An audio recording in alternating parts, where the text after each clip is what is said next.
Okay, it all started in 1951 when my father allowed me to go to a programming course in Cambridge, England. It was a frightening experience. It was the first time that I left the Netherlands.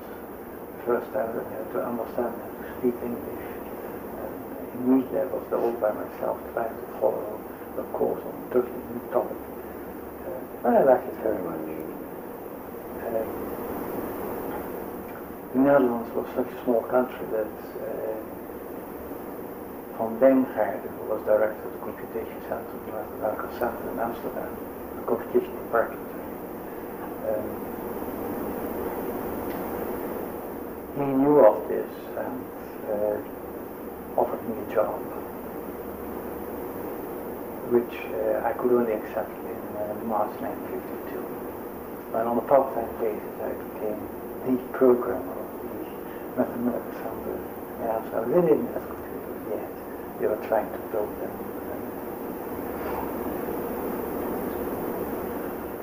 Okay, and I programmed until 1962. And first 8 years of the programming, my programming there, I developed the basic software for a series of successive machines being built at the mathematical center. There are rather Armac, the X1, and in those beginning years I was a very conservative programmer. The way in which programs were written down, form of instruction code on paper, and the library organization, input, output, etc. It was very much modeled after what I had seen in 51 in Cambridge. But it all worked satisfactory.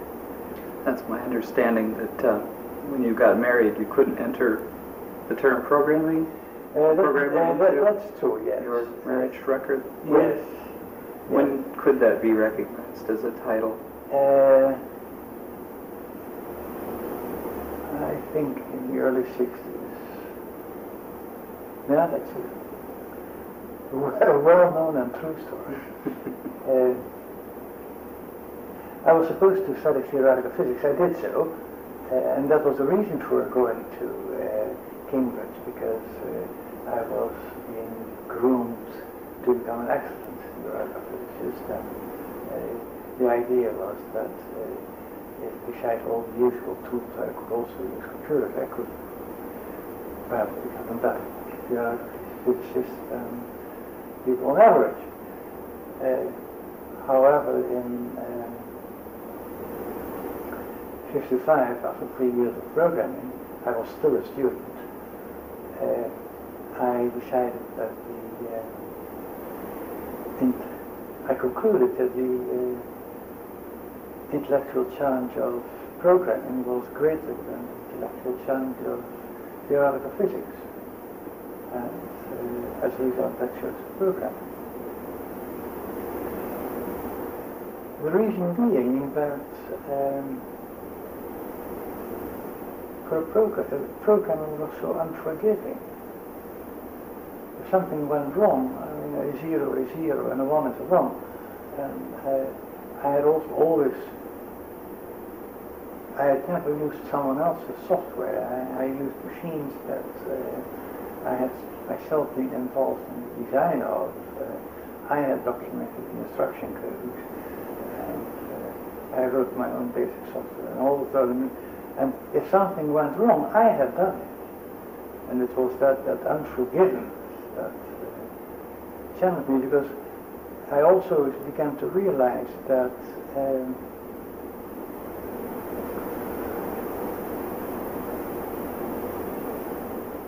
though in principle it's very simple, that mod is a mod and a 1 is a 1, and you should have complete intellectual control of what you're doing.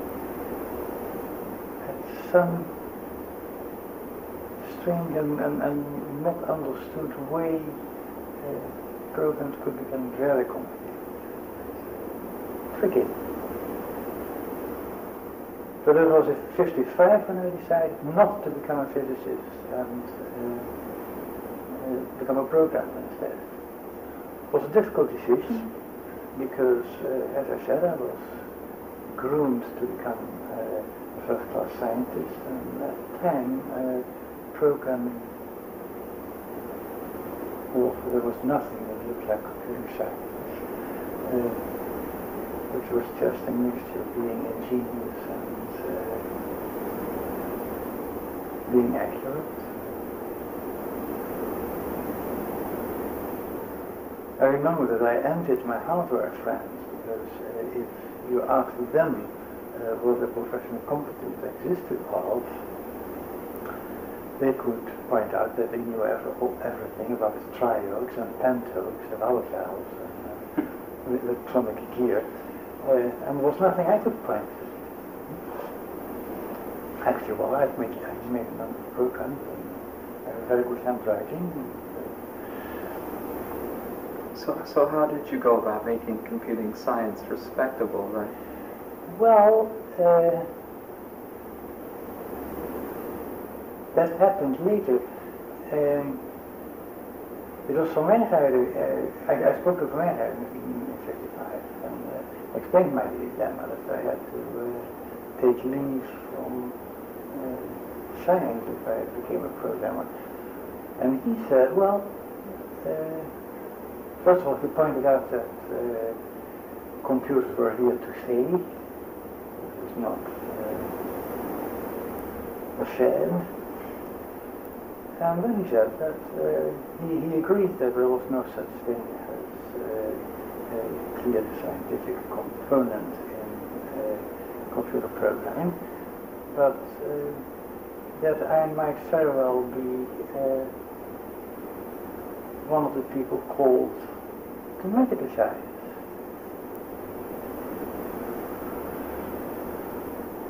And at the time I was the kind of guy to whom you would say such things, and I would even accept it as quite normal. Yes. As I said, I was trained to become a scientist. Now what happened? 1952 I went to a mathematical center in Amsterdam. In 1953 there was the completion of the Frana. In 1954 we completed the Ph.D. That was the F of Fokker. The mathematical center built a machine for Fokker aircraft industries. Because before that we had done the Frana lots of calculations for the construction of the F-27. So an updated version of the Frana was built and installed at Fokker. The installation I did together with Gerrit Blauw, who later became one of the three giants of the IBM 360, on Blauw and Brooks.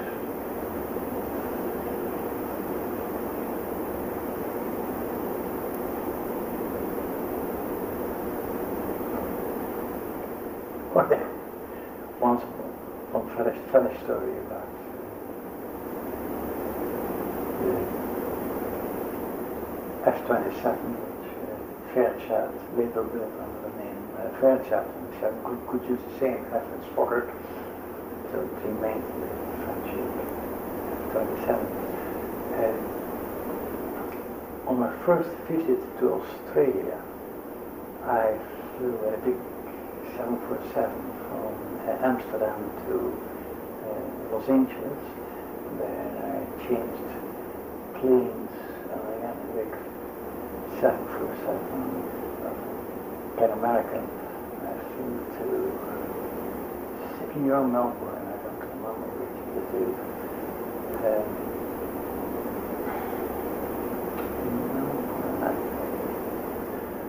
And then it was the final part of the journey in F-27 to Canberra, because I had been invited by the Australian Canberra. And we arrived, and I left the plane, and that was my host, whom I had never met before, Dr. Province, and corresponded extensively. And he was very apologetic that this world traveler had to do the last leg of the journey, such a shaky, two-engine turbo prop. And he gave me the opportunity for a long upland ship that I never got again. I could honestly say, Dr. Stanton, I felt quite safe. I calculated the resonance frequencies of the wings myself.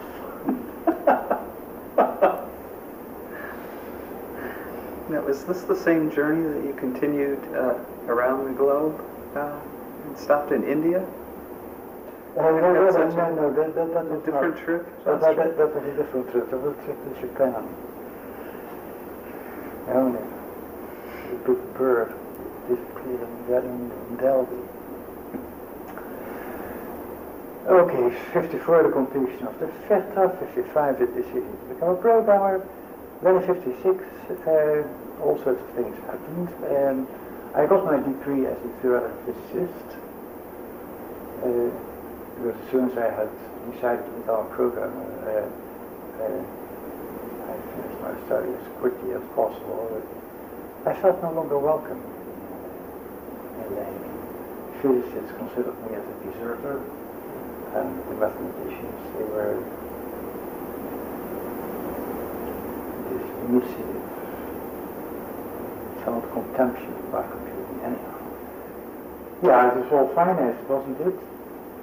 Yeah, and in the mathematical culture of those days in the Netherlands, you had to have continuous functions and infinity to make the scientifically respectable.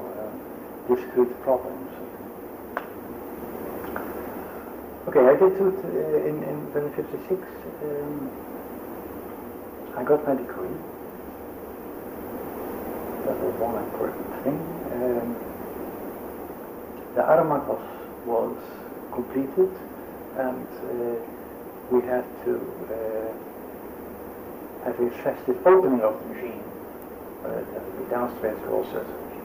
Now the ARA a few years earlier had been so unreliable that the only safe demonstration we dared to give was the generation of random numbers.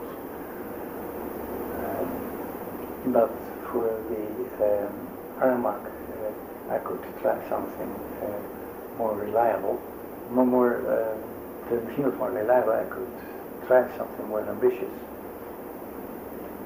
The problem, of course, is that for a demonstration of non-computing people,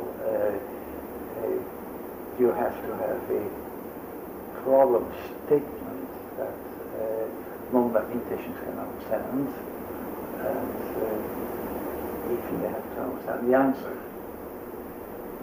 So I designed a program that would find the shortest route between two cities of the Netherlands using a somewhat reduced railway map of the Netherlands, in which I had selected 64 cities. Well, then 6 bits sufficed to It's somewhat similar to the 7 bridges problem? No, it's just the shortest route. What's the shortest way to travel from Rotterdam to Utrecht?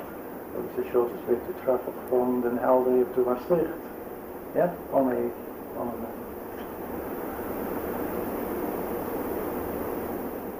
Now it turned out that the algorithm for the shortest path, which I designed in about 20 minutes or so. In the morning I was shopping in Amsterdam with my young fiancée, and tired, we sat down on a cafe terrace to drink a cup of coffee. I was just thinking about whether I could do this. And I then decided the algorithm for the shortest path. As I said, it was a 20-minute invention. The fact that it was published in 59, 3 years later. The publication is still readable. It's quite nice. One of the reasons that it's so nice was that I designed it without tungsten paper, I learned later.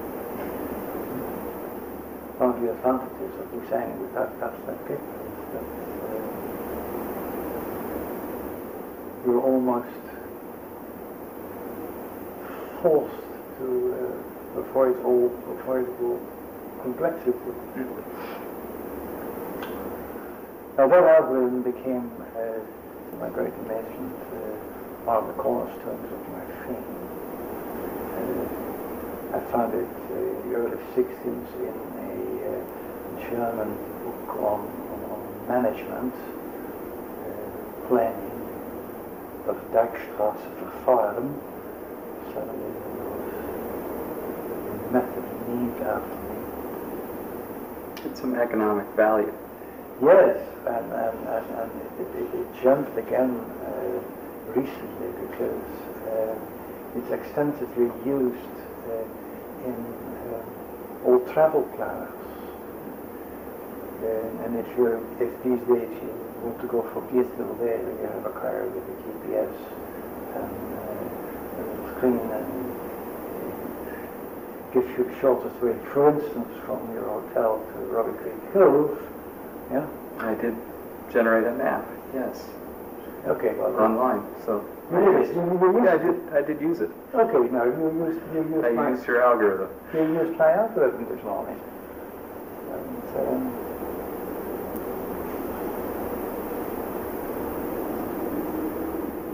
where was that originally published? Well, it was originally published in 1959 in a German article Numerische Mathematik. F.L. Bauer had founded that journal and he was soliciting for articles. Now at the time, something like an algorithm for the shortest path, that was hardly considered mathematics.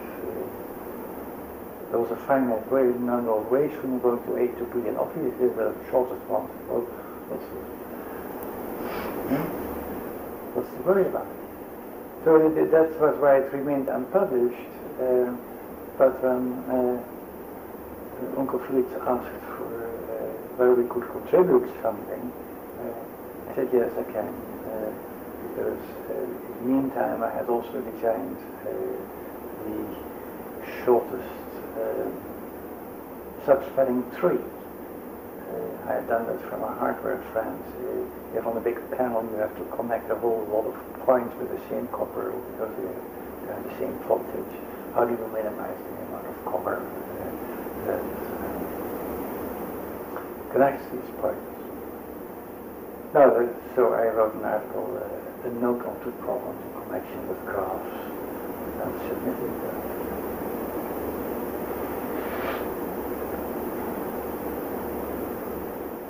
But now, what did last January, when I went to my ophthalmologist, who, to the best of my knowledge, didn't even know that I was a computing scientist. He said, "Are you the man that designed that algorithm for?" Turned out it has been mentioned in the scientific. You asked the question. So what did you do with your fame then? What did I do with my fame? I was being amazed by it.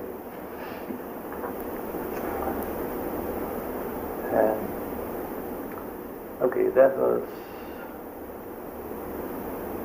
56. Yeah. Okay, 57, that was the year of my marriage, which I had to do by professionals, theoretical physicist. Crazy story. Besides that, I was confronted with a real-time interrupt, and I panicked almost. See, because for those first 5 years, I had always been programming for non-existing machines, not yet existing machines. I would discuss, we would design the instruction code. I would check whether it was an instruction code I could live with, and my hardware friends would check that this was an instruction code they could build. And then I would write down the formal specification of the machine, and all 3 of us would sign that with our blood, so to speak. Yeah? And then our ways parted, and they would start. They knew what to build, and I knew what I could count on. But all the programming I did was on paper. Yeah? So I was quite used to the fact of developing even long programs without program testing.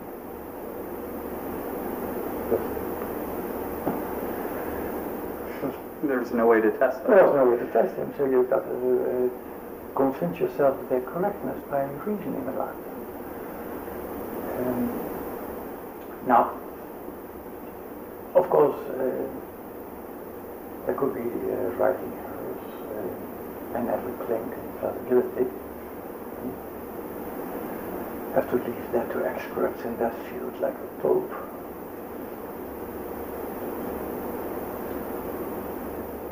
But if an error would show up, so the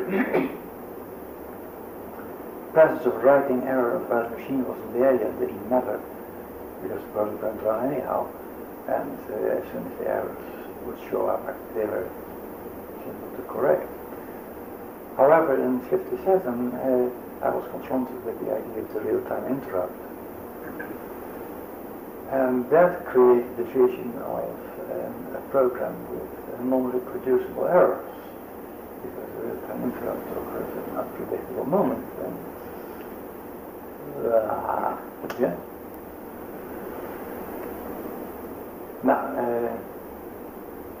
my hardware friends flattered me out of my resistance. Said, yes, we see your problem, but surely you must be up to it.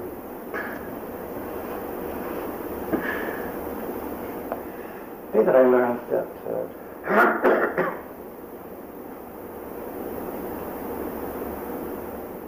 okay, I went to copy it. I wrote a real-time interrupt handler, which was flawless and which became the topic of my Ph.D. thesis.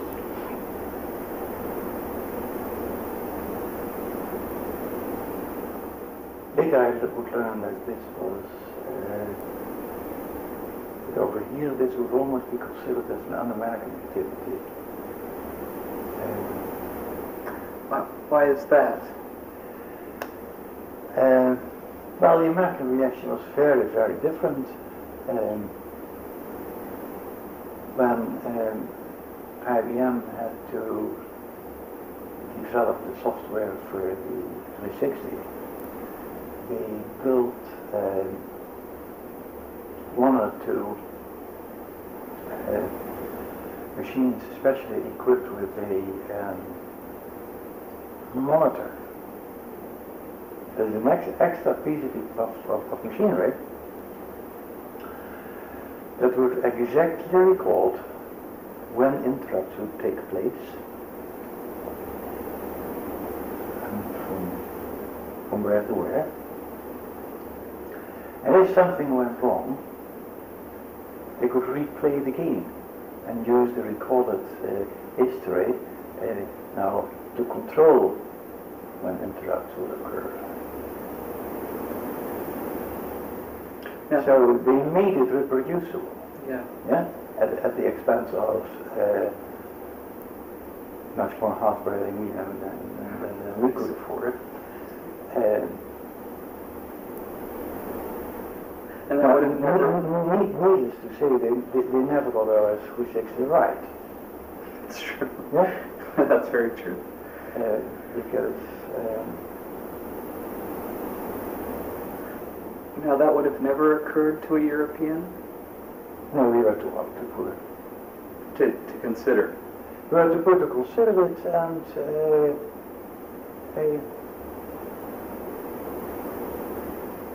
we also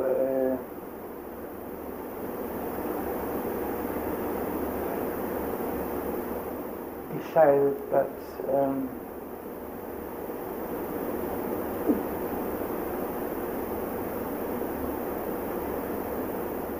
we should try to structure our designs in such a way that we could keep them under our intellectual control, and that there was no need to search for such a means.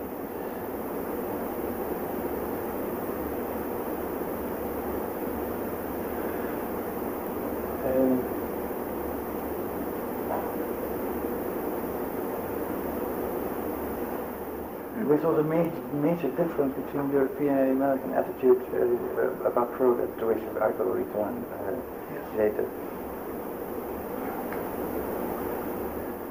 Okay, in 1958 I wrote basic software. I wrote my thesis. I only had the oral defense a year later because I wrote my thesis in Dutch. Those were the days I could not write fluently in English, and it was translated with the aid of a South African colleague. 1959, I published those two craft algorithms, which was a subsequent 3. I had my oral defense, I became Dr. Dijkstra, and there was one illuminating experience at the Mathematical Center. I had challenged my colleagues with the following programming task. Consider 2 cyclic programs, and in each cycle occurs a section called the critical section. The 2 programs can communicate via single reads and single writes in a common store.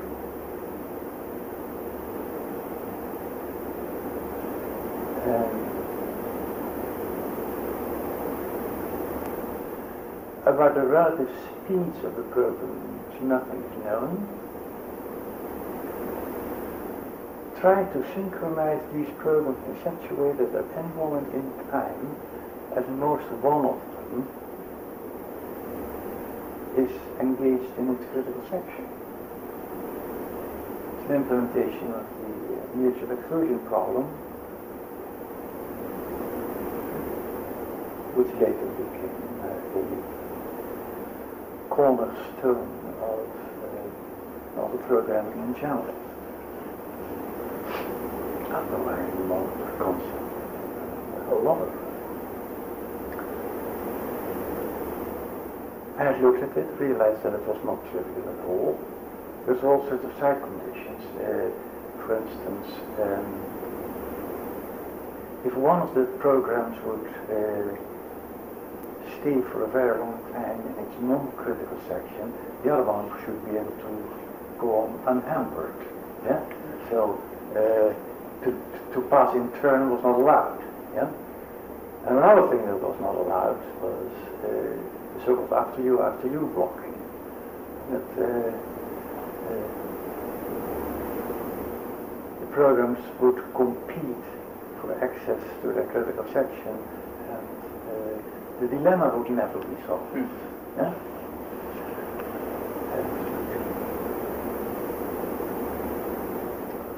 Now, my friends at the Mathematical Center, they came in having solutions. They were all wrong. So I sketched for each solution a scenario where it would go wrong. All that happened was that people made their programs more sophisticated and more complicated, and 1 or 2 days later they would come down with the next version, which was wrong as well. Only the construction of the counterexamples became more and more time-consuming. You had to change the rules of the game. And I said, sorry, my dear, but I can no longer spend all my days refuting your vain efforts. From now onwards, I only accept a solution with an argument why it is correct. A proof of program correctness. Yes. And within 3 hours or so, Dekker came with a perfect solution and the proof of correctness. He had done it the other way, of course. He had analyzed what kind of proof. What are the things that I have to show? How can I prove it? What would be an acceptable structure of correctness proof? The correctness proof. Having settled that, he wrote down a program that met the proof's requirements.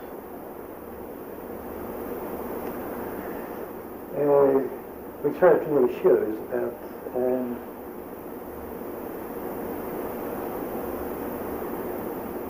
you lose a lot when you restrict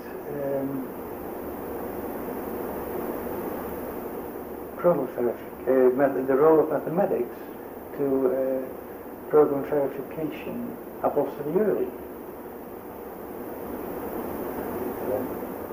It was the 59 experience of competition that was won by Dekker.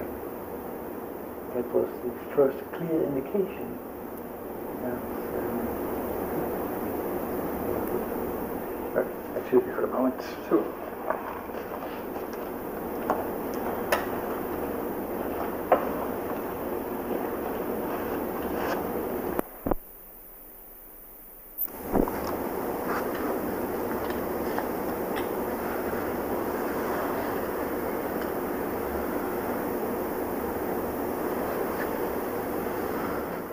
Another experience of 1959 was the zeroth Eiffel Congress in Paris, a precursor under the auspices of the United Nations.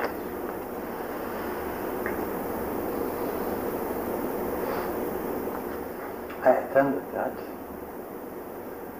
though I was still a not too well known youngster. I visited England a few times, I visited Germany a few times. My international contacts started in December '58. And that was when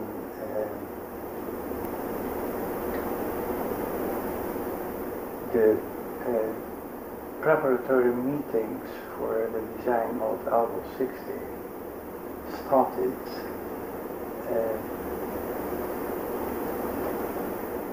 Normally the mathematical center would have been represented at these meetings by my boss, Hans van Engrijden, but he had had a serious car accident. And,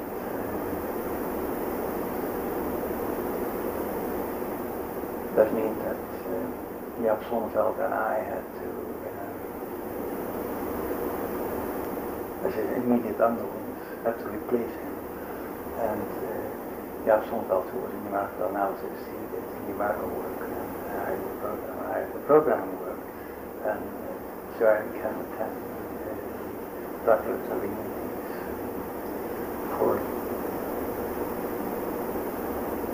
ALGOL 60.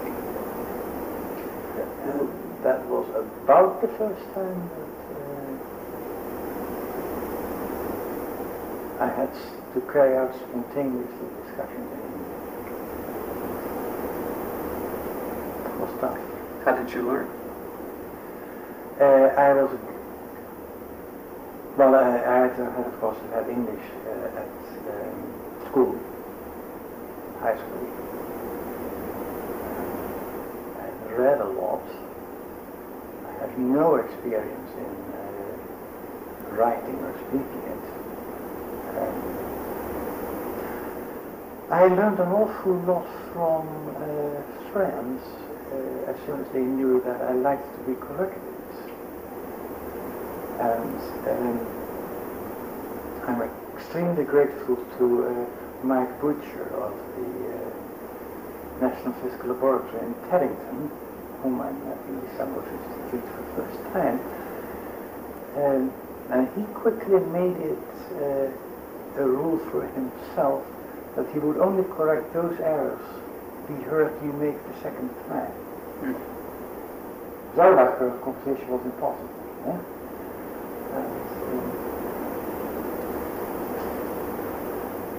That greatly helped. And I think that after 3 or 4 years or so, I began I've heard you remark that learning many different languages is useful to programming.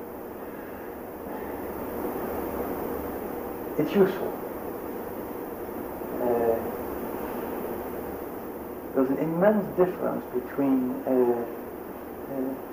someone who is monolingual and someone who knows at least a second language well. Because it makes you much more conscious about the phenomenon of language structure in general. Because you will discover that there are certain constructs in one language that you just cannot translate.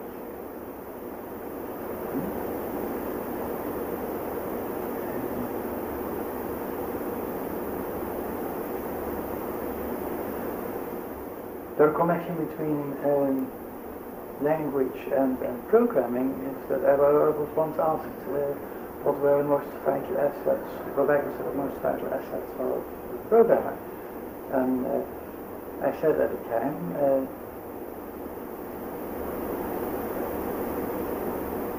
that a mathematical inclination and an exceptional mastery of his native tongue. I said mathematical inclination because at the time it was not clear how mathematics as understood at that moment could contribute to programming challenge. And I said native tongue and not English because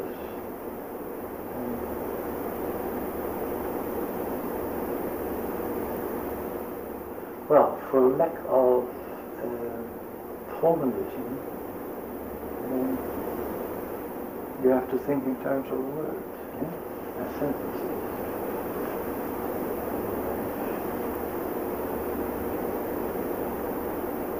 Thinking and doing a language you're familiar with.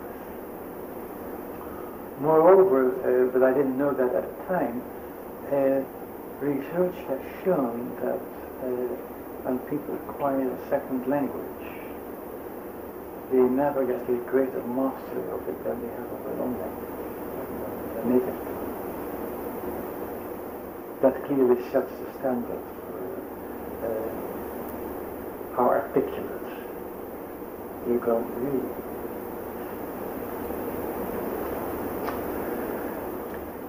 I know I've interrupted your chronology here.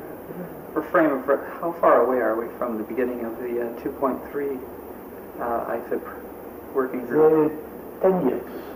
10 years later. 10 years. That started in 69? 69. Yeah.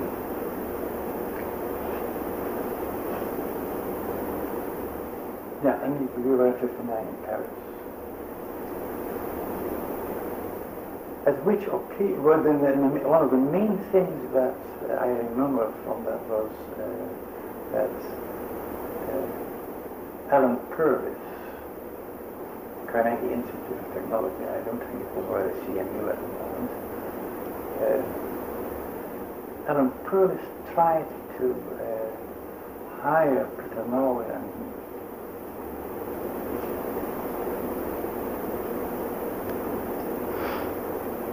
he must have To go to Carnegie? no, to pick us out of, to pick Peter and me out of that crowd of people.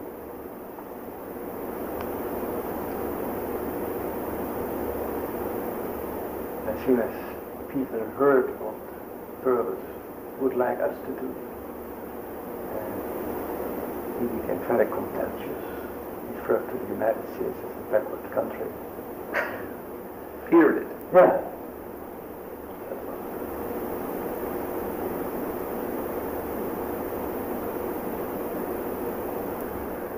Then they belong to the project. They can't.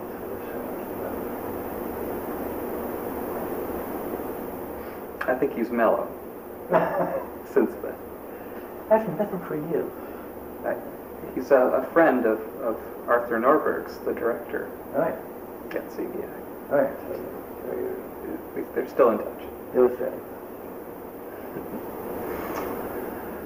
Okay. Wait, I have to check. I had started my machine to check that.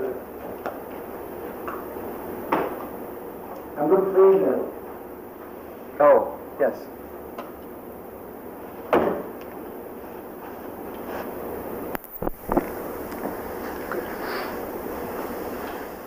Now, 160 came, which in retrospect I think should be regarded as the beginning of computing science. If we wish to mark a discontinuity in the way in which we thought about computing, then that is the emergence of ALGOL. I will return to that later. Okay. The extent to which this made the topic, for instance, academically acceptable. Okay. Yeah, I want to hear more about that. Yeah, I will say. Okay, I published a paper called Recursive Programming, again in Numerische Mathematik, which of course was crazy, because there's nothing to do with mathematics, but that was the medium then. In '61, I just started thinking about programming, and was beginning to realize that programming really was an intellectual challenge.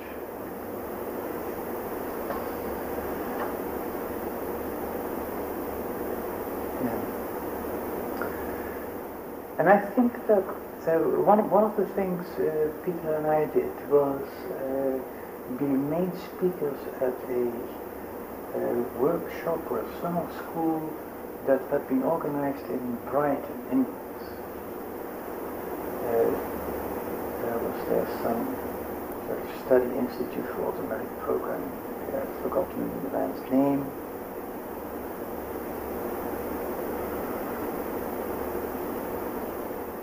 And there were quite a number of well-known British or Greek scientists in that audience, and I think that that has played a major role in me becoming known in Great Britain. In my audience, I had Tony Gore, and neither of us remembers that. I don't remember him because he was one of many people in the audience, and he doesn't remember it because in his memory, Peter Nowell and I, both bearded and both with a continental accent, have merged into one memory. But later we reconstructed that. You were both there. We were both there. I was in the audience. He was in the audience. I was one of the main speakers. Okay, now in 1962, that was when my thinking about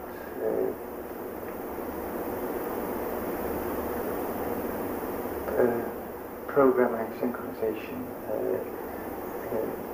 resulted in semaphores and P&V operation. That was one major step in 1962. Another one was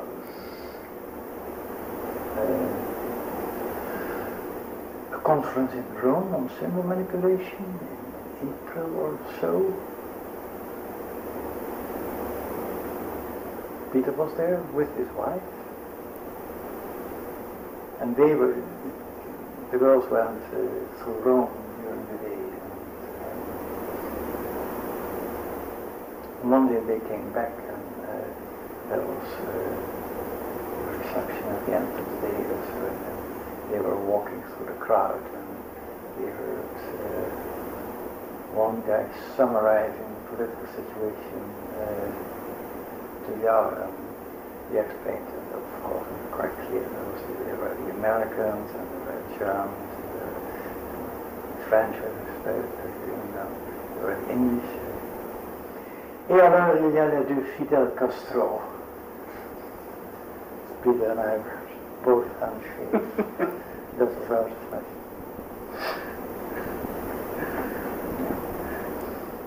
Another hilarious moment. There were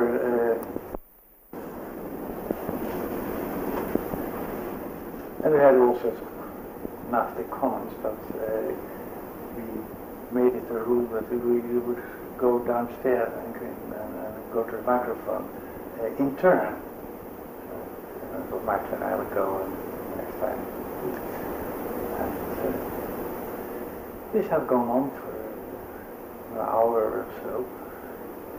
And Hans van Weegheim, my boss at the time, was sitting next to an American. And at a given moment, the American grabs out at his shoulders and says, "My God, there are two of them."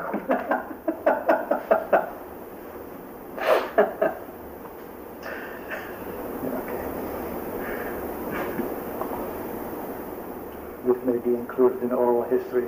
It's not mathematics. It's not computer science either. The next thing was that in September I went to first IFIP Congress in Munich, and giving a invited speech there on advancing programming. And it was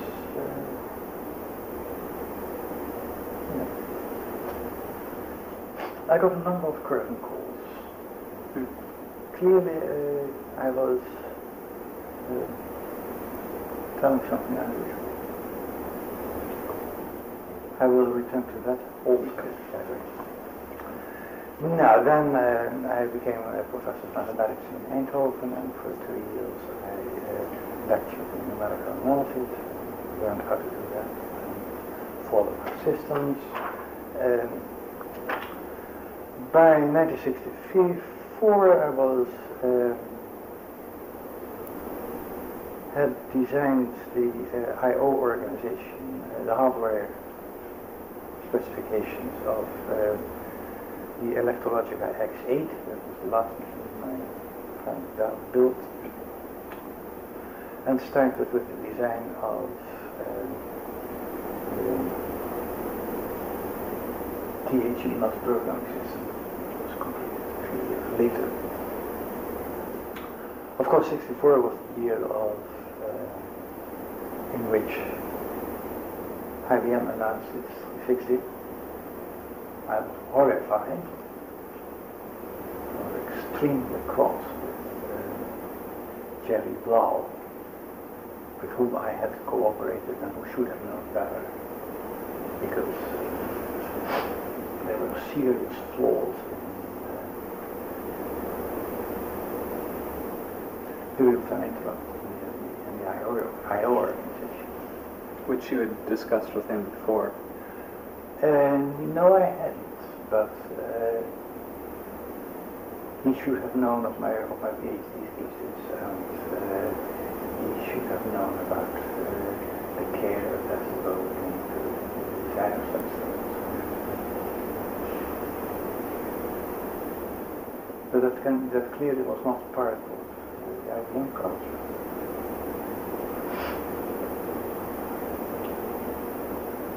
Yeah. In my Turing lecture, I have described that the week that I studied the specifications into physics, the darkest week in my professional life.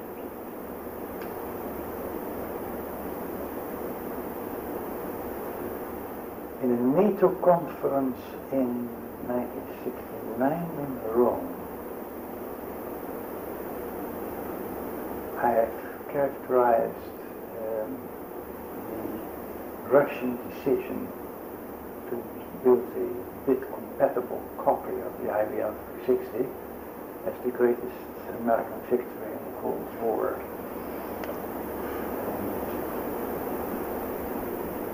Did that make the proceedings? I don't remember. And that did not make the proceedings, no. Brian Randall and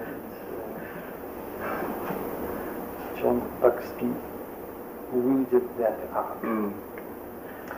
But they got spread anyhow. I was given an announcement that for many years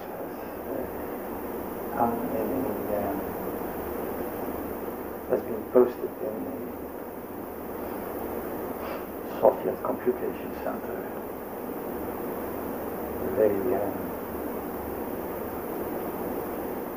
Hussar dancing with a flag saying we want IBM, and underneath you have that petition about the victory in the Cold War. And I had the pleasure of telling it to a Russian audience in St. Petersburg. Somebody asked my opinion about the 360. A little bit about the compact summary in this, and I hate it. And then a third of the people laughed, so you knew how many of them understood English. Way of checking that. Okay, now 64, 65. I generalized Decker's solution for end processes. And according to the last sentence of that one-page article is, and this we also believe completes the proof. According to Doug Ross, who wrote a review of the article, this was about the first publication of a algorithm that included this correction. But whether that's right or not, I don't know.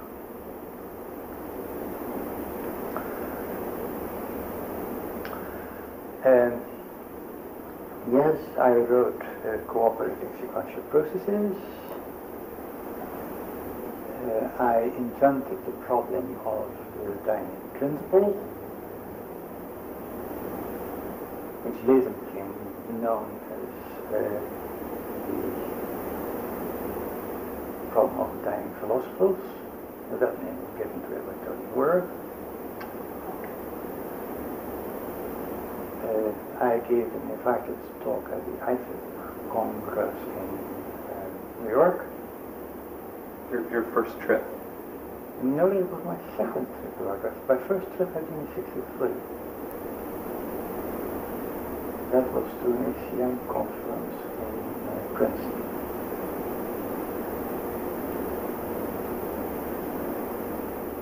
And then later I did a number of boroughs. That was the first time I met Donald Trump.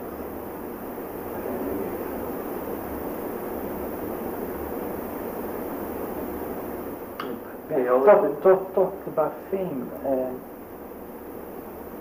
In one way or another, I must already have had some fame in 1963, my first visit to the States, because there was an ACM workshop, participants or so.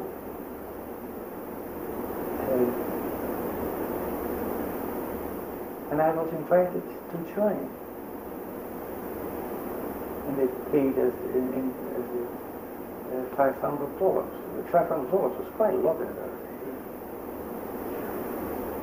And there was nothing I needed to do. I didn't need to make a speech. I didn't need to sit in a panel discussion. They just would like me to do that.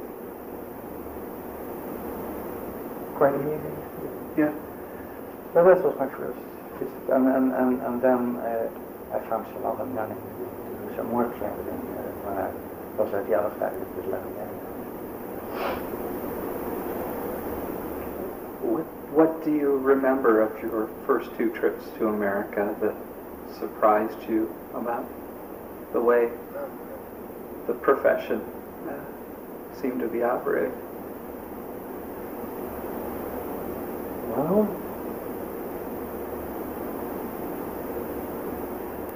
the first lecture at that workshop was given by a guy from IBM. It was very algebraic and complicated. And on the blackboard he wrote wall-to-wall formulae. And I didn't understand a single word of it. But on the other side, there are people that joined the conversation, that joined the discussion, and posed questions. And I couldn't understand those questions either, nor the answer. As I said, I had been invited and was even paid to come. And I felt miserably out of place. And in the evening,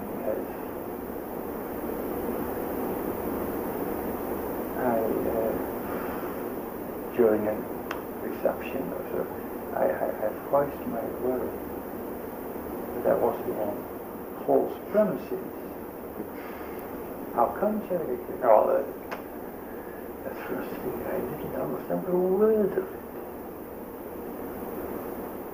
Oh, he said, none of us did this, was all nonsense and gibberish, but IBM is sponsoring this. So we had to give the first slot to an IBM speaker. Very common. It was role for that was totally new for me. And that a keynote speaker would be someone who really wasn't going to participate in the conversation. Yeah. And everybody knowing it and everybody going through the motions. This was a degree of scientific dishonesty I was not prepared for. Or scientific dishonesty, that's a little bit too strong a term.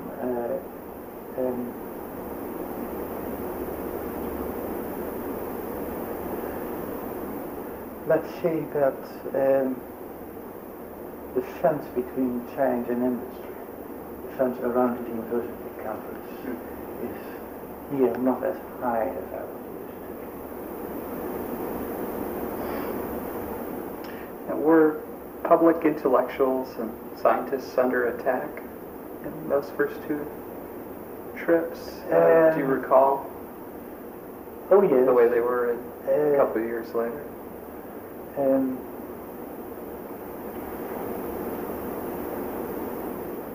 It was on this trip that, I think my first trip, that I learned the term egghead.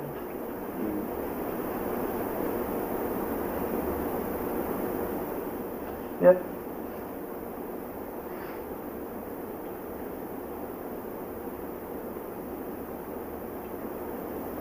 The most hilarious memory has nothing to do with computer science.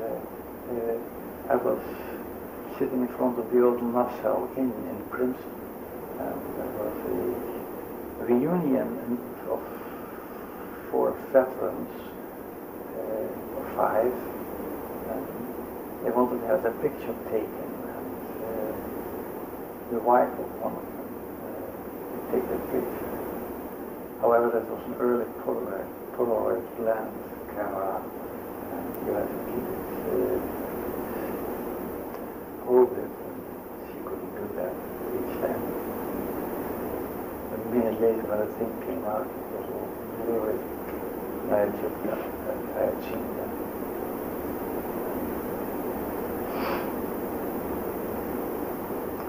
And one of the guys hollered to me, "Hi, young man, got a steady hand?" So this young man had a steady hand and took the picture. 66, completion of the design of the TEG system, the banker's algorithm. 167 was the control and operating systems principles in Gatlinburg.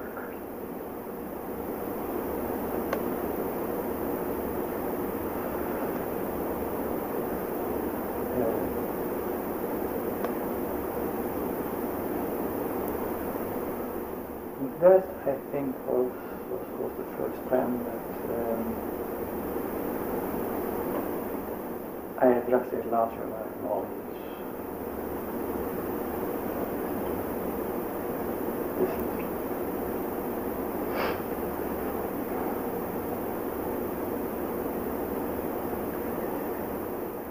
It was at that paper that, at that meeting, one afternoon, I was just sitting outside. I explained to Brian Randall and a few others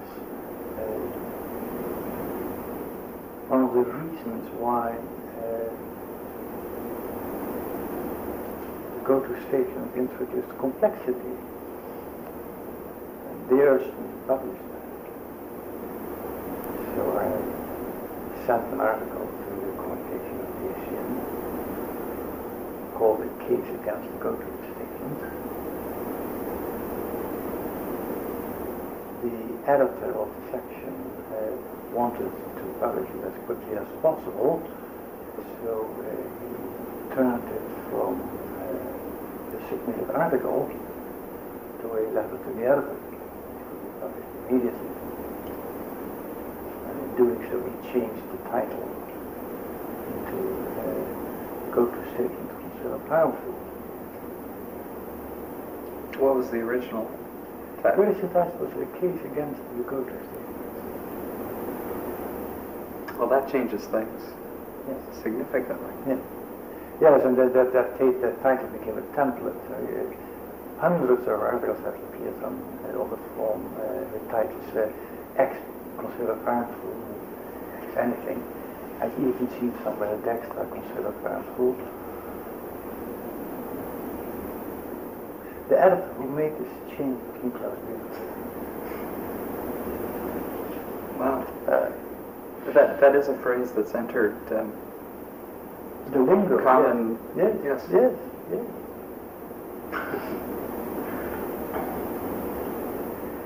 Now then, 68. 68 was exciting because of the first NATO conference in Garmisch-Partenkirchen. In BIT, I published a paper which remained unnoticed because the circulation of BIT was too small, on a constructive approach to the problem of program correctness, in reference to what I said and by Decker's experience.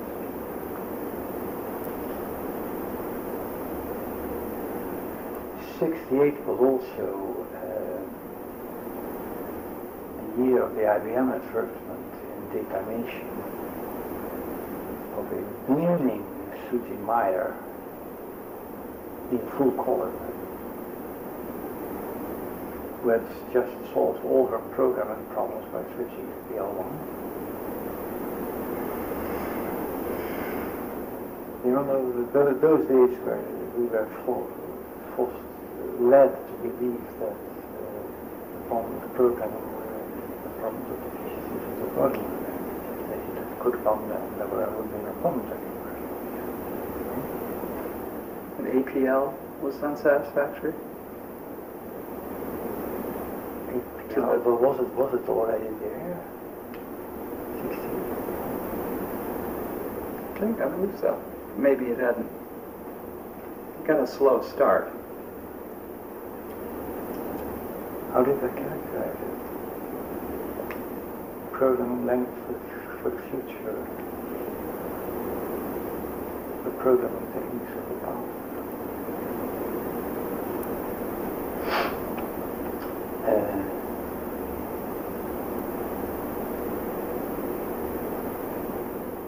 APL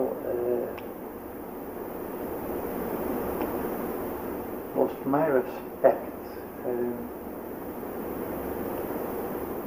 because of the one-liners, the cult it created of making puzzles.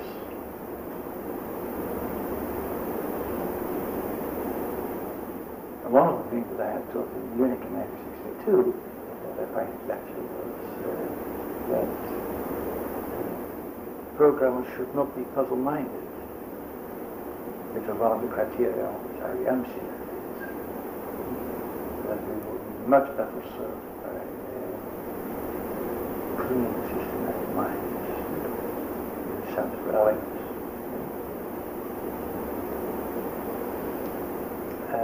And APL went in the other direction.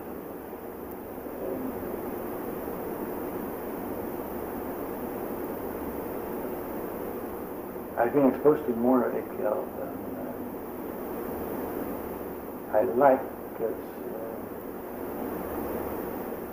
Alan Perlis had an APL period. I didn't know that. Oh, yeah. I think he outgrew it before his death, but for many years APL was it. And that was one of the reasons why he wrote together with Lipson and de Mello a paper against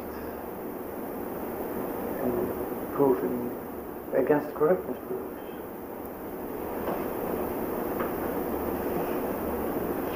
That is that's by Dr. Frana of Moxi's paper arguing against mathematical approach to programming.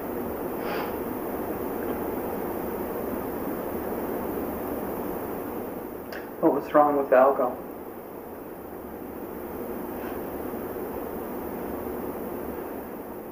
He got dissatisfied with that, or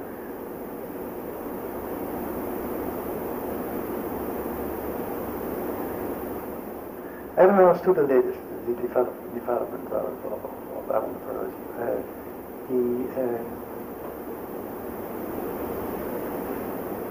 He got severely amathematical.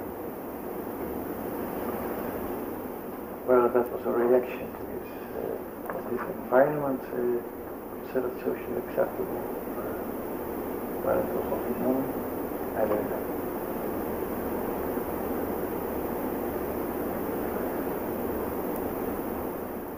Okay, in 1969 I wrote notes on structured programming. So that's the period.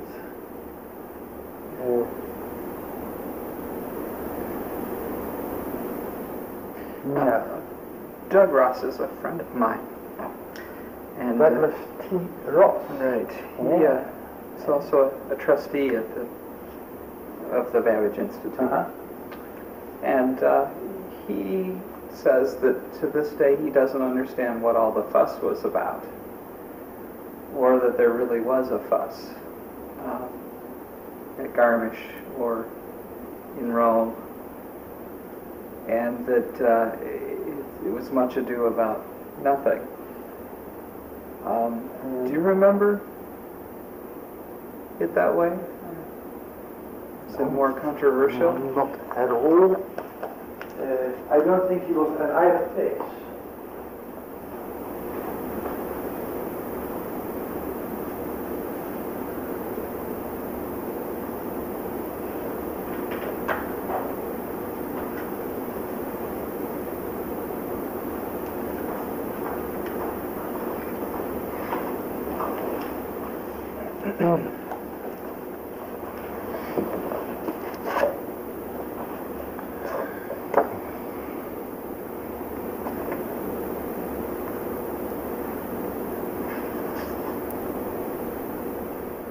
Oh yes, he was. He was in Garmisch.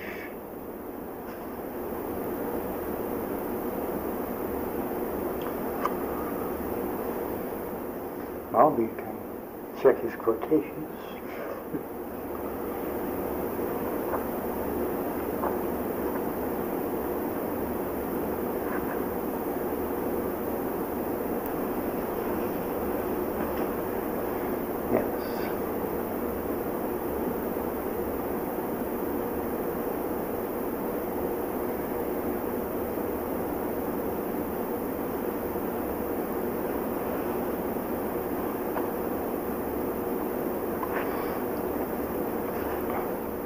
This last quotation is typical for Gross, already then. What McElroy has been talking about are things we've been playing with. Douglas Ross has always the feeling that he has already done it. So then, of course, you do not understand what the fuzz is about.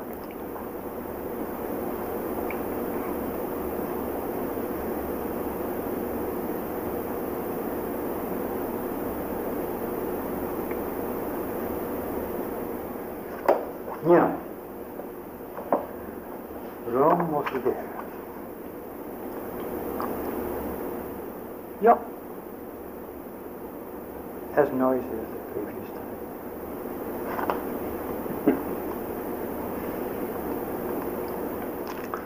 I met that Ross for the first time, I think, in 63.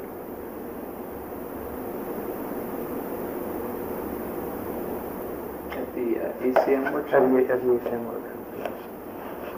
I think it was. Certainly I met there Anatole Holt.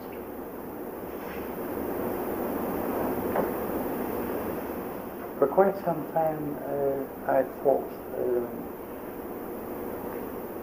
Doug Ross and Anatole Holt the most interesting American computing scientists I had met.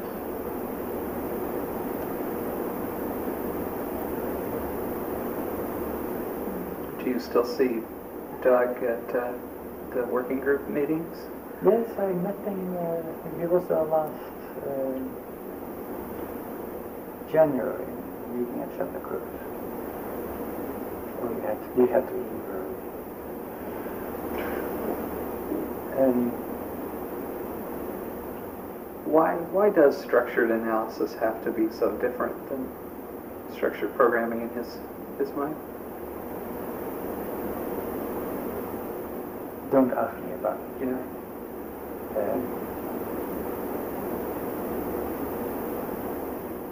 When I read that I found that Ross and Polly Holt, the most interesting American computing scientists, I was amazed that I had ever thought so.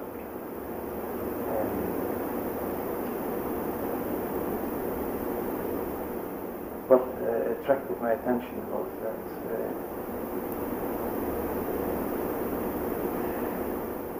they were talking about things I did not know, that I did not understand, but which clearly made some internal sense. In the same way as I can read with fascination the chess articles. Yeah? I don't know the rules of the game. Yeah? So on the one hand, it's totally nonsense for me. Right. And on the other hand, it's about something. Now, I had the same feeling both with respect to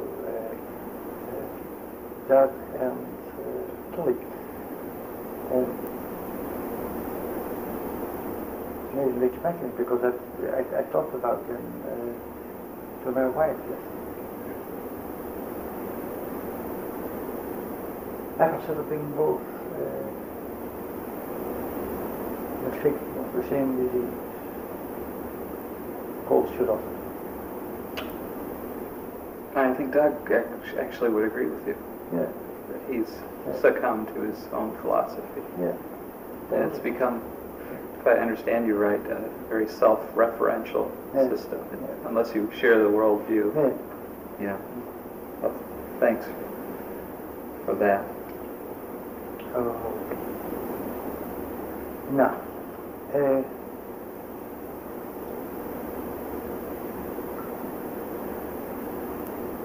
things to be mentioned is, well, different aspects of the fact that the Atlantic Ocean has two sides. Yes, it does. It does, yes.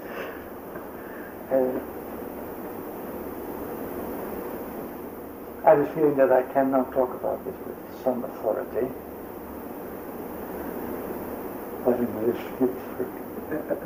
with great pleasure for telling you. The Netherlands and Texas are very different places. Yes. Yes. Well, one thing, it's something that one of these days will state emphatically in public, but I'm eager to voice it already here, and that is that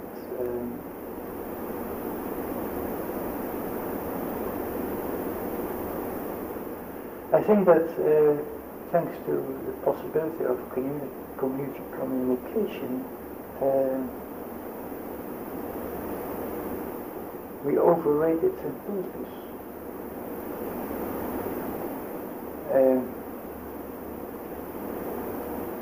Even stronger, that we underrate the virtue of isolation. Simpletons. Simpletons? Single. S-I-M? Single. Single. Yeah.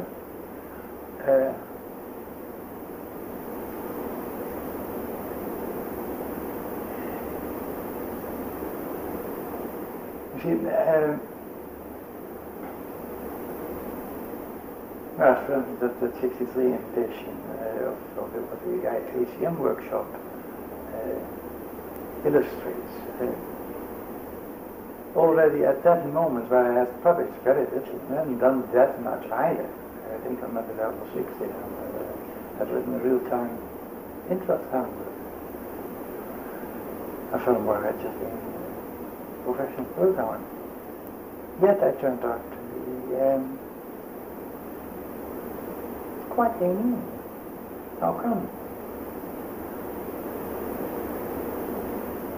I don't fully understand it, but what certainly plays a role is that thanks to my isolation,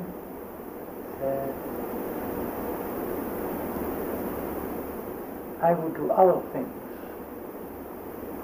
and would do things differently than people subjected to the standard pressures of conformity. And the IBM way. For instance, would be one singleton. Yeah. I have no pressure at all to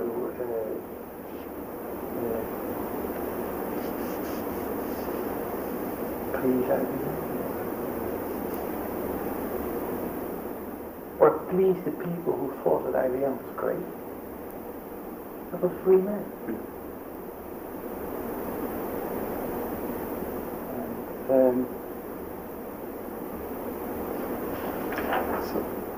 So IBM Europe did not have the control. No. The way. No. One of the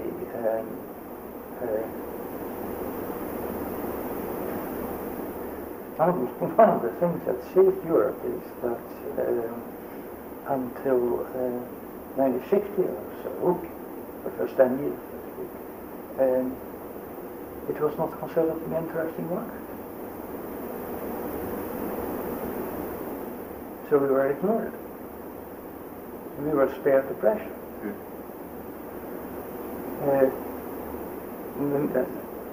Of course, I didn't understand all that at the time. I had no idea about the power of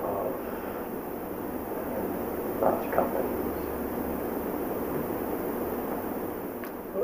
It was only recently that I learned that in constant dollars, the development of the IBM 360 has been more expensive than the Manhattan Project. I didn't know that. What? Considering that it might have created greater damage, it might even be appropriate. Now, American popular culture also is. Does that have an effect? The sort of the homogenization of culture that exists. I did not notice that. I remember that when I was beginning to see American publications, the first issues of the publication of the ACM, that I was shocked about the clumsy and immature way in which they talked about computing. Very heavy use of anthropomorphic terminology.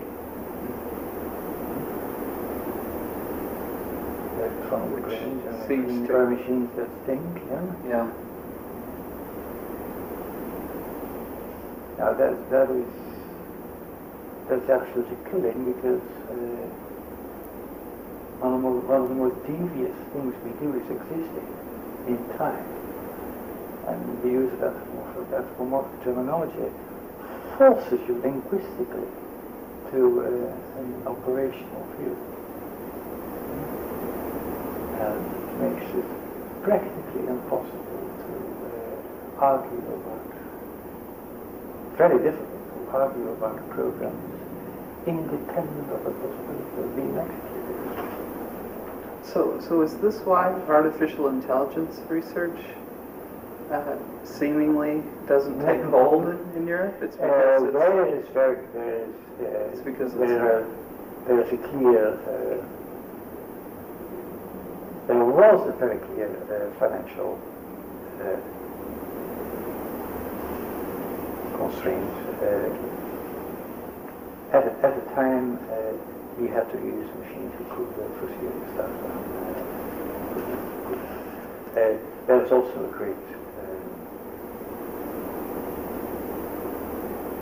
great cultural barrier.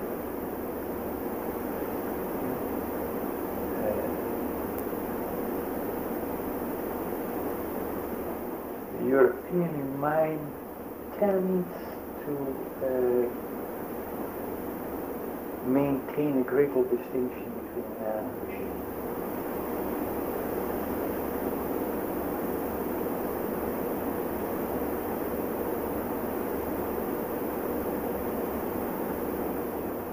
It's less inclined to describe machines in anthropomorphic terminology.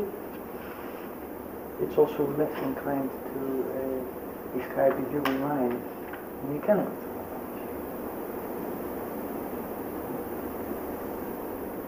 I don't know whether you realize that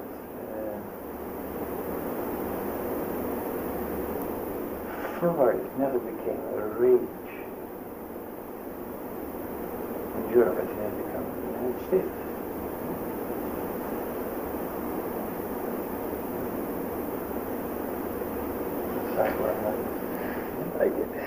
Maybe this is a good place to. I was reading through some of your Burroughs reports, and there was a really interesting statement there.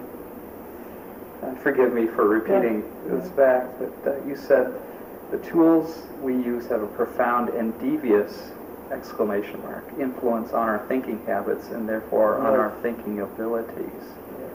And then in another place you said, I think a different report, as long as we regard computers primarily as tools, we might grossly underestimate their significance. Yeah. Their influence as tools might turn out to be but a ripple on the surface of our culture. Naturally. Are you talking here about sort of the whole cybernetic gaze that it's lent to society? Have we become or do we think like our machines? No. No. Do our machines think like we would wish them to? No.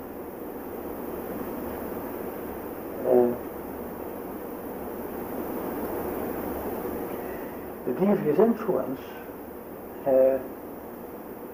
was, among other things, inspired by the experience with a student, a bright student, and in the oral examination we closed the problem. Together we constructed the program, which I thought had to be done. And then we were very close to the end, and the kid got stuck. He could not conceive of, and I was very much amazed. It was really different right game. I mean, he knew perfectly well. He had understood the problem perfectly well.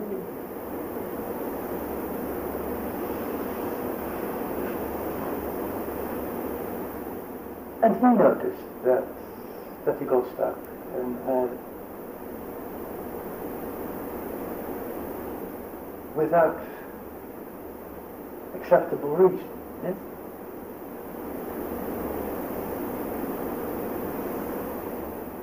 So from that moment on, we were almost finished.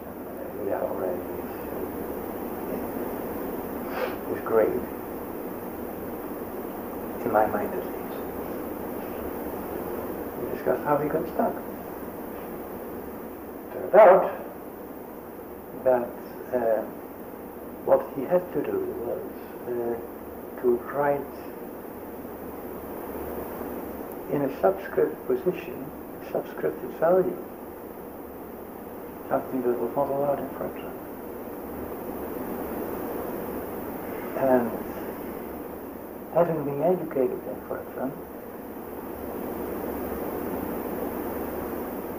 he couldn't think of it, although it was a construction that we had seen him using in the program.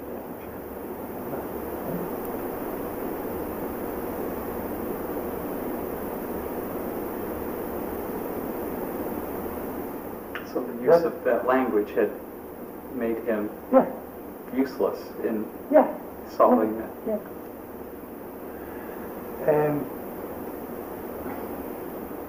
I have also discovered that when young students had difficulty in understanding recursion,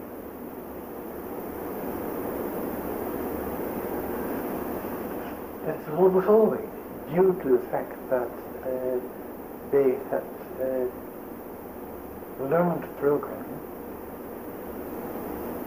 in a programming language that didn't commit it.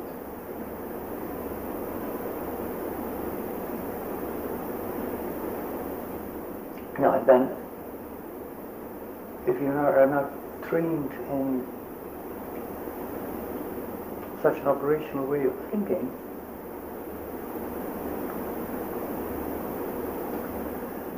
then at a given moment your pattern of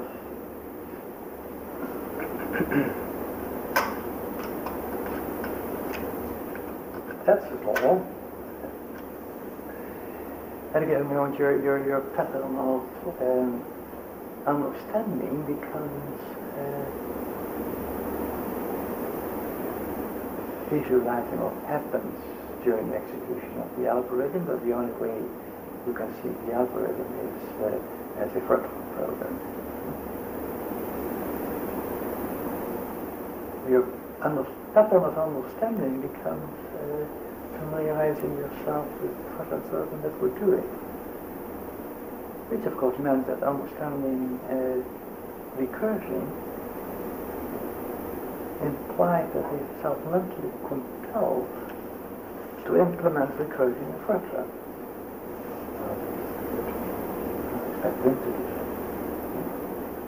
I've heard similar comment. A friend of mine, Herb Pelnar, programmer on System 3 and all the way through System 38, he said that it wasn't until after he retired that he really came to grips with the object-oriented approach to programming. He had attempted many times to really understand, but the way he looked at the problems prohibited him from understanding it all.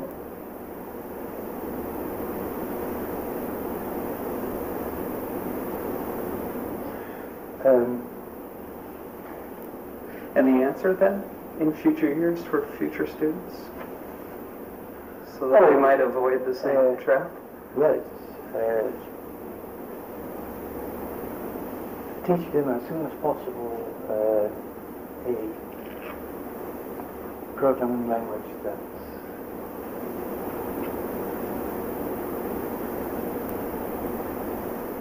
appeals, that exercises their power of reflection.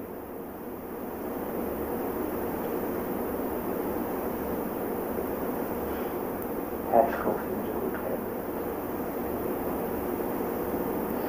and the functional programming, DC functional programming. At what point then does this idea of mathematical programming become a way of describing the approach that you were taking?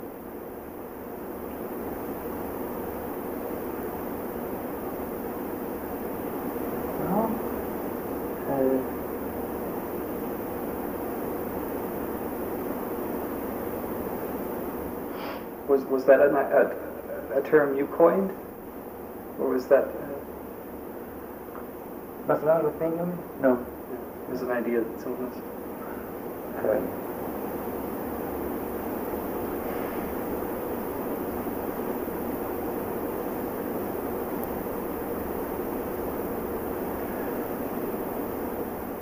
That's a dangerous term because there's also a term linear programming, dynamic programming, but they have nothing to do with programming. Optimization techniques.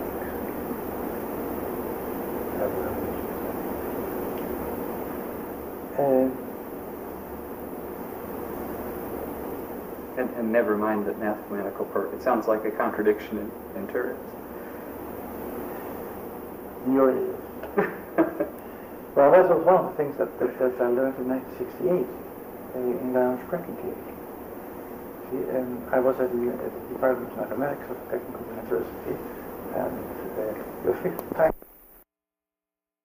Now, I thought the design of sophisticated digital systems an area par excellence for the mathematical engineer. There's all the constructed aspects, there's all the proof aspects.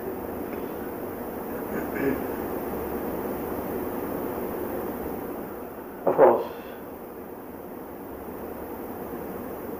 you must find your ways of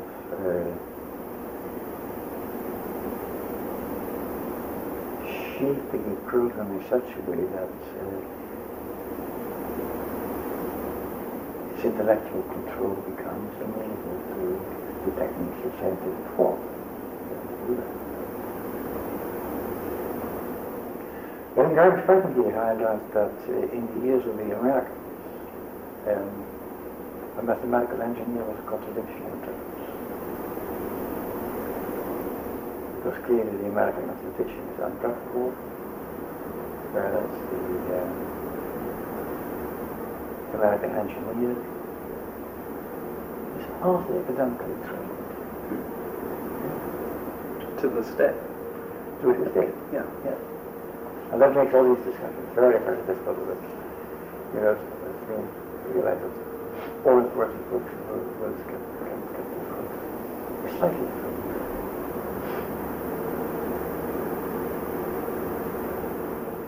I was disappointed in America by the way in which it rejected Article 60.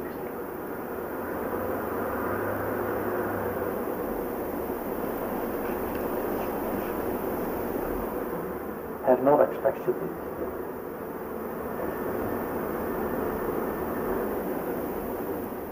In a way, I consider it a tragedy because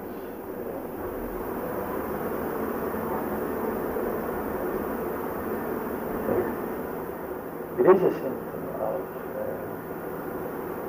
how the United States is becoming more and more aimed at the network. As you all the time doing that. I should lie and illustrate that eloquently. Precisely in the century in which, thanks to the emergence of computing equipment, it pays so much to have a mathematical mind, well-trained mathematical mind. And now I mention mathematical mind not on the quads but the quo modo. Not on the subject matter, but in the way in which.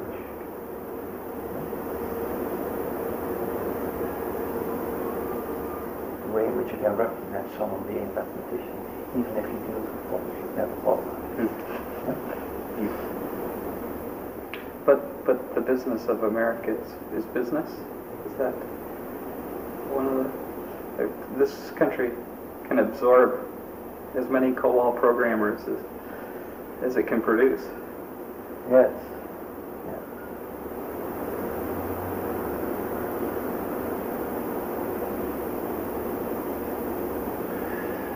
NINEX employed 90,000. 9X does? At one time, yeah. At least that's the rumor I heard.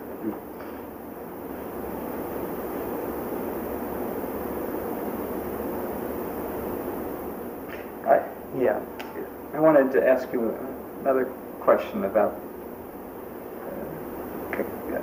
comparing Americans and Europeans. A friend of mine, Peter Patton, is the Chief Technology Officer at Lawson Software in St. Paul, and he ran the Academic Computing Center at the University of Minnesota for many, many years, and the first supercomputing center there. And he did installations of CDC 6600 machines in Europe. Yeah. And I did not know this for quite some time, but he wrote as a fellow named Libelator in Communications in '63 his perceptions of the differences between Americans and Europeans, and he said that European programmers are fiercely independent loners, whereas Americans are team players. And that seemed to contradict, I'm fairly young, my idea of how programmers behave in America and in Europe. I would have thought it would be switched around, that Americans are fiercely independent, the Europeans are team players.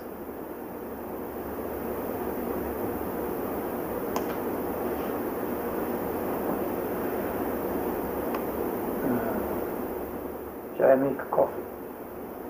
Sure, yeah. Yes? Are you, would you like a cup of coffee? Should that be terrific? Hot coffee or iced coffee? Hot. Hot. And we stop the machines and interrupt. Sure.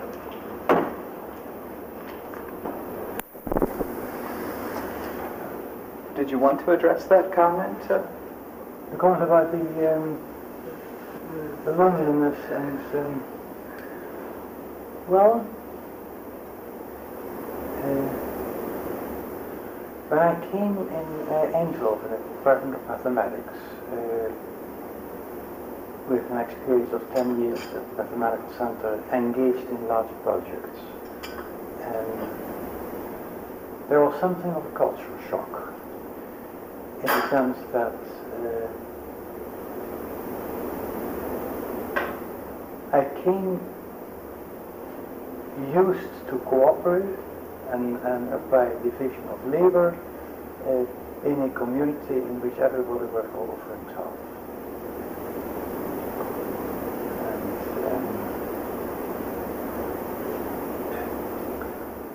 After we had completed the PhD system, for instance,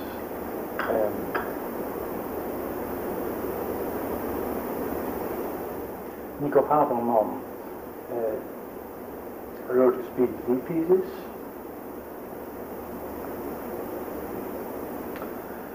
About the bankers algorithm, about scheduling, sharing, deadlock prevention. The department did not like that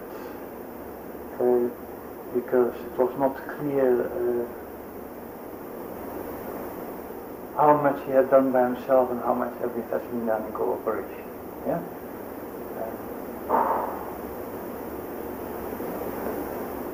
As a matter of fact, they made so much protest that Cora Lichtmans, who should have written a PhD thesis on our aspect of PhD system, he refused to do so.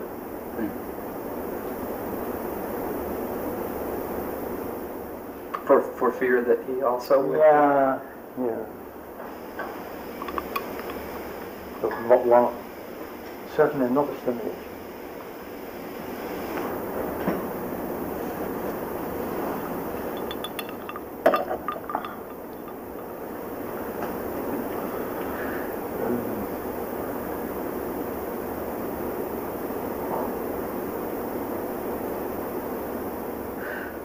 What I find interesting about this is that the nature of the curriculum doesn't reflect the what you've said about the individualism of the student, of the programmer. That seems to be a much more general purpose education in Europe than in America, where it seems very highly specialized.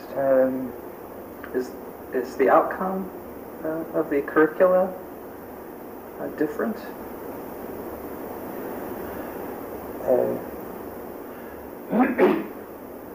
That is to say, I must be very careful with answering this, because during my absence, the role of the university, the financing of the university, and the fraction of the population it's supposed to address has changed radically.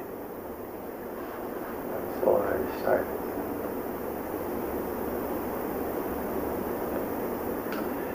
The 70s.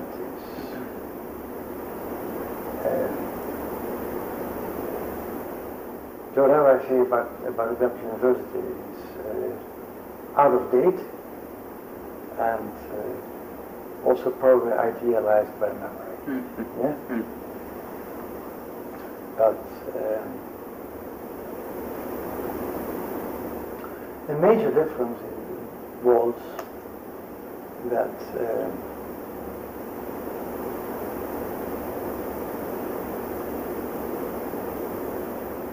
the fence around the campus was higher. Yeah?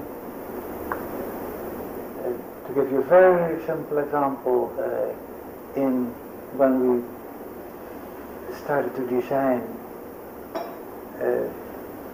computer science curriculum, one of the firm rules was that no industrial product would be the subject matter of an academic course. That sounds remarkable. I don't know what you would teach today. It's lovely. If not, It's lovely. Yeah?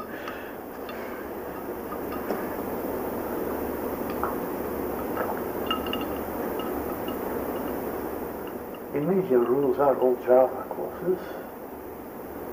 Yeah?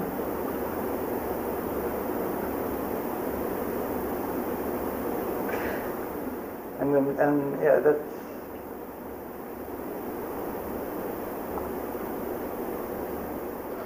at the time it ruled out all Frana courses.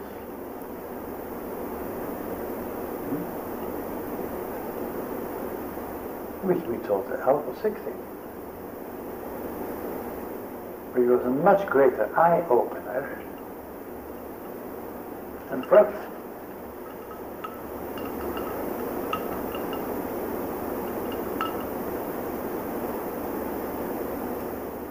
And it was the power of IBM that made the United States a better country.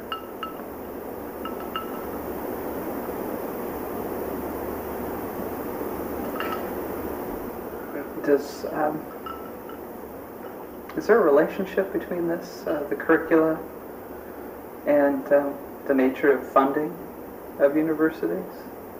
That is, the public and private investments in education and we've seen that change just in the last 15, 20 years. Oh yes. Dramatically.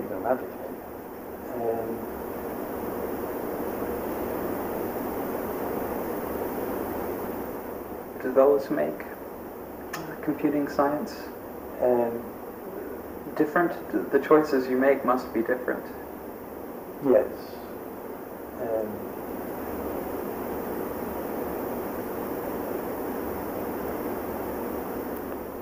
It has the greatest influence on the funding of research projects.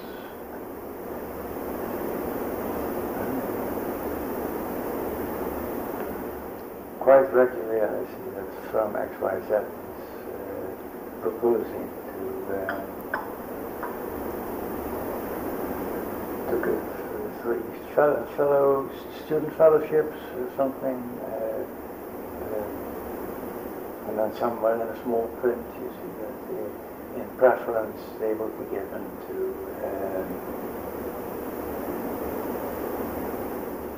students who are supervised by professors who have already professional contact with the company.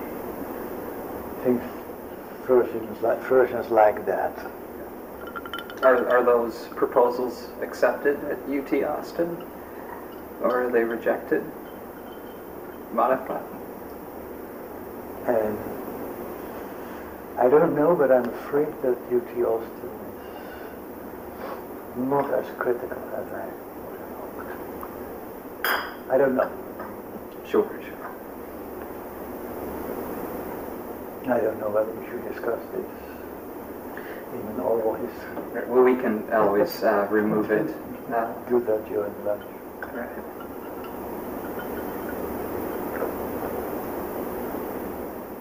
I would like to recall the reasons why I think that it's fair to recite that computer science started with ALGOL 60.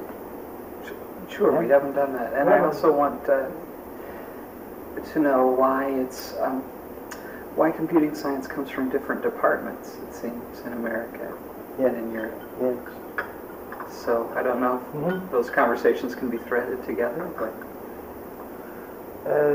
no. Maybe not. No.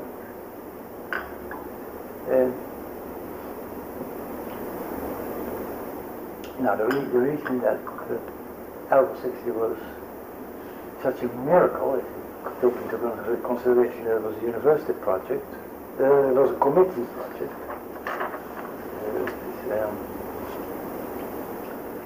What it introduced was, first of all, the absence of alt constraints, such as an index expression may not be the index itself. And I've just given an example of how harmful that could be. A great advantage was, and novelty, was its formal syntax, which gave rigor to hand waving, what used to be hand waving, made the whole problem of parsing, which was a major part of compiler design, amenable to academic study. And hand wringing? Is that what you mean? Hand waving? Hand wringing? Hand waving. Waving. Really. It made a great difference. A very important thing is that ALGOL 60 introduced the type Boolean as first-class citizens.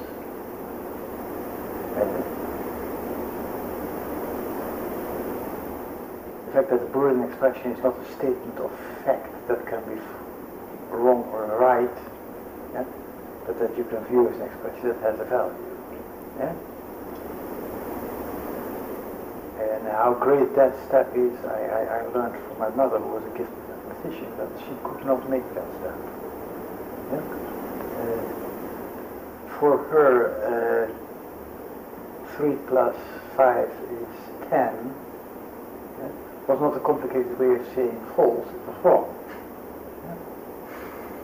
She could only view Boolean expressions as statements of fact, and not as expressions with which you can calculate as you with everything. Yeah? Now, the fact that the type Boolean was introduced as first-class citizen, I think is going to have a profound influence on how we do mathematics. Because a lot of mathematical proofs which used to be proofs, something very special, now turn out simple calculations that reduce an expression without changing its value to the value in truth. Recursion, major step.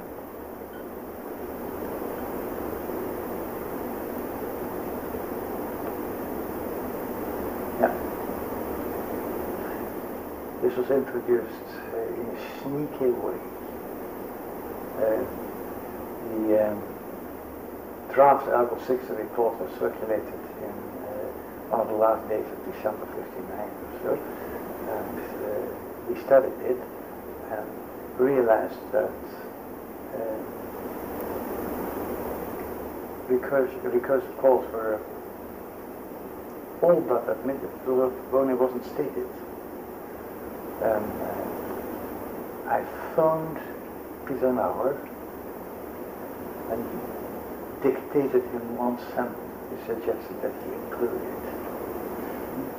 It's something like any other occurrence of the procedure identifier denotes a reactivation of the procedure. That sentence has been inserted sneakily, and all people who have to agree with the report, none of them saw it. And that's how recursion was explicitly included.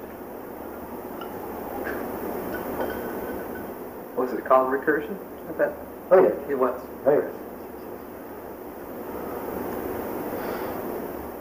The concept was quite known, quite well known.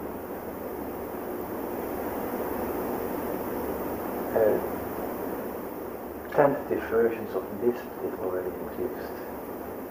So it wasn't that you were trying to distract attention from it. It's just, it was overlooked.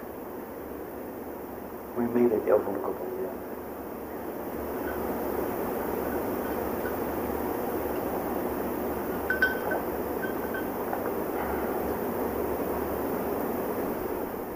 When F.L. Bauer, he immediately founded the ALGOL group. That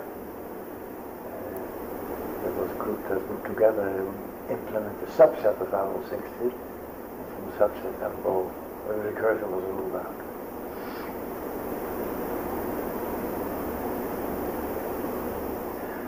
Now the last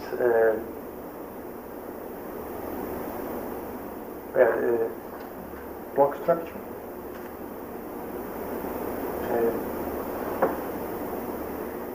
which in a way was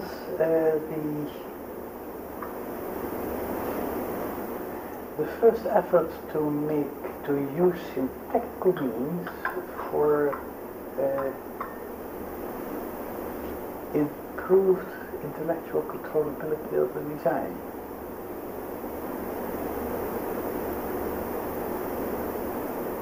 It was a tool for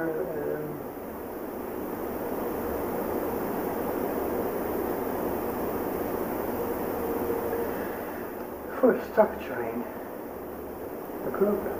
Yeah? It was referred to block structure, and the same use of the word structure as I used structured programming 9 years later. And finally, it was the definition was much less operational than it was for existing programming languages. Fortran essentially was defined by its implementation. Whereas the idea with ALGOL 60 emerged, the idea that the programming language should be defined independent of computers, compilers, stores, etc. And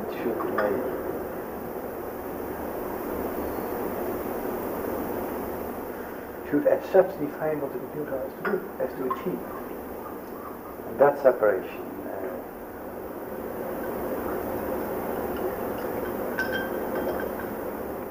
now these are 5 or 6 issues that for many years the United States has missed. And I think that's a tragedy.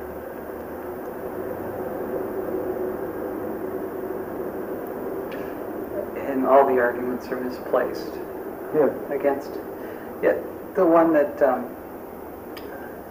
hear most and seems to be most unfortunate is that for some reason it's this too many cooks spoil the pot sort of metaphor or analogy, that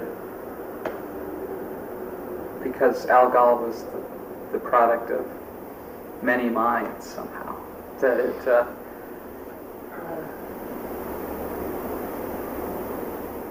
it suffered thereby. That is never an argument, never anything that I've heard used against ALGOL 60. Never ALGOL 60, right. Yeah, that's true. That's true. It's a well-known phenomenon that committee products have tendency to become unwieldy.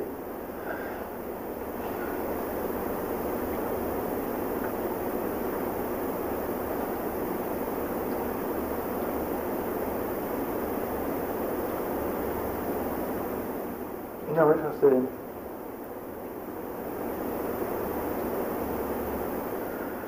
obsession with speed, the power of IBM, the general feeling at the time that programming was something that should be doable by morons, picked from the street, should not require any sophistication or what have you. False dreams that has paralyzed a lot of American computing science.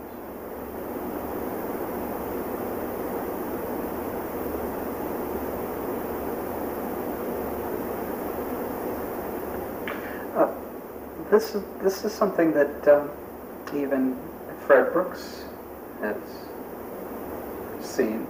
You've read Mythical Man Month? No. Oh, you never have? No. I met him a month ago. So this said 9 people can't make a baby in a month. Yeah. Law. Yeah. He also somewhere in there talks about average programmers and how there are an exceptional few who are able to program. They're 10 times as efficient, 100 times as efficient. They're just far and away better programmers. And he doesn't say it as eloquently as you have, but that there is something different about certain programmers, and I think he was forced to use average programmers because he had no option, or he didn't think he did. No, he didn't. He didn't think he did.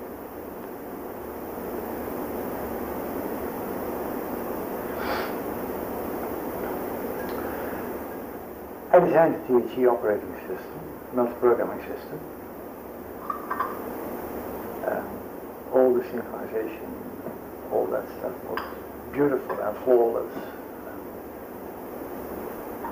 Efficient and compact and all the good things.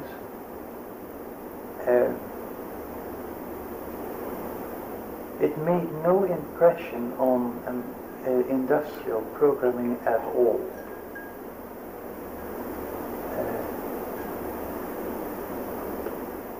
From a methodological point of view, what we did was rejected, and the main argument was, as you made life very easy for yourself because you had only a few people and they were first class.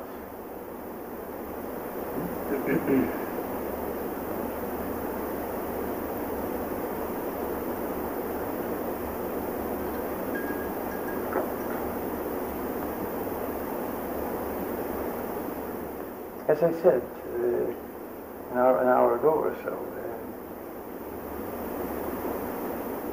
I consider the design of sophisticated digital systems an area of par excellence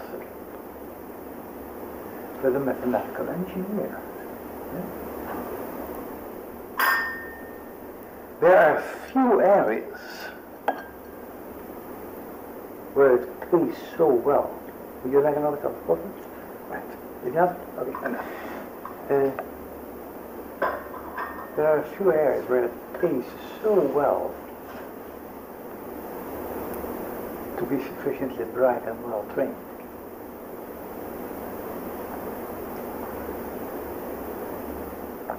This, by and large, was rejected in the Netherlands as well. I've had no influence, and teaching of programming as a tough but rewarding intellectual discipline is hardly tolerated.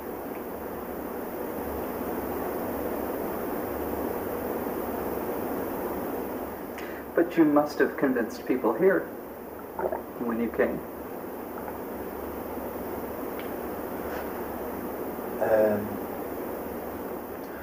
Oh yes, I have convinced individuals. I have not changed the university.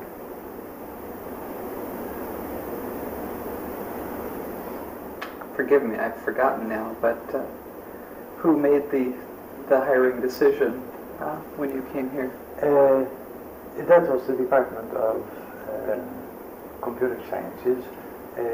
Chairman at the moment was Marichelli, but it was in... That's right. Well, we should have lunch soon, but I did want to ask you, again, why computing science or computer science departments in Europe? They seem to come out of electrical engineering programs here. Yes. But not in Europe. Yeah. Now, there are a few reasons. A major one is timing.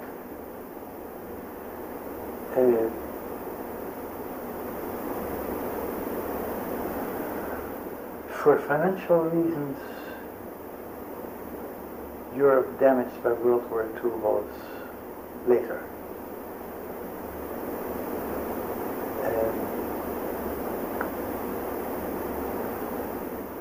So American computing was earlier.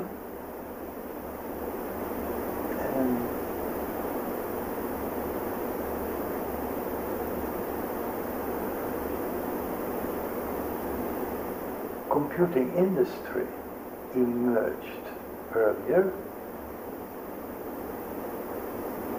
Computing industry asked for graduates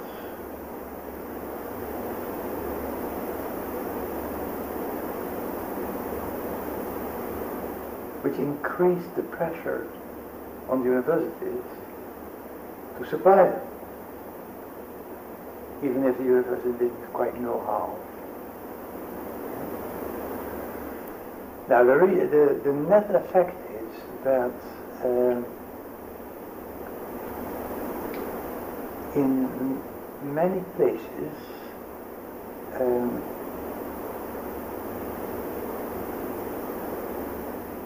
departments of computer science were founded before the shape of the intellectual discipline stood clearly out. I think at one point you called it a cocktail. Yes. You also find it reflected in the names of scientific societies. The Association for Computing Machinery. It's very odd. It's very odd. It's the British Computer Society. En het was de Dutch, het Nederlands Rekenmachinegenootschap. Je hoort het woord machine. Ja?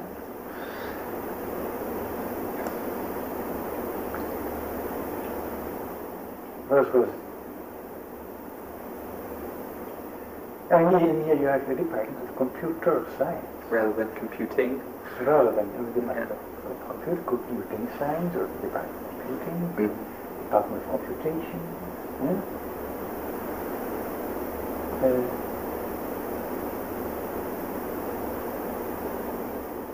Europe was later. Coined the term informatics.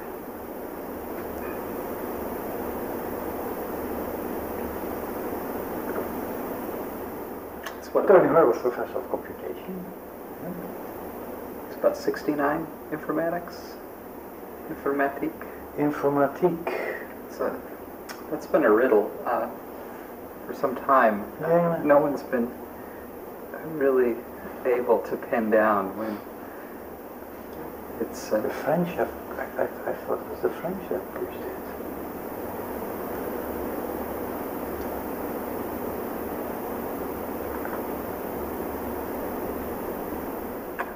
At a given moment the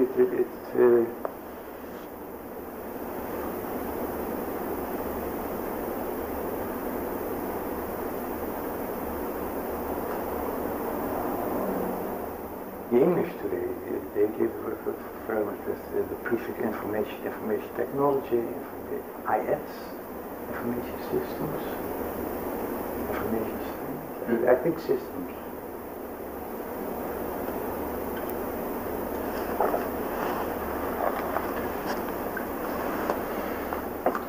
But it's the timing that forced American departments to start with cocktails, and they still suffer from it. Here in UT you can observe the hesitation. It's the Department of Computer Sciences. It's plural. It's plural, yes. It's because if you start thinking about it, it's hilarious. But that was at a time that there were in the department at least as many computer sciences as there were professors. Should we get some lunch? Yes. Lunch. You switch off your machine. Thank you.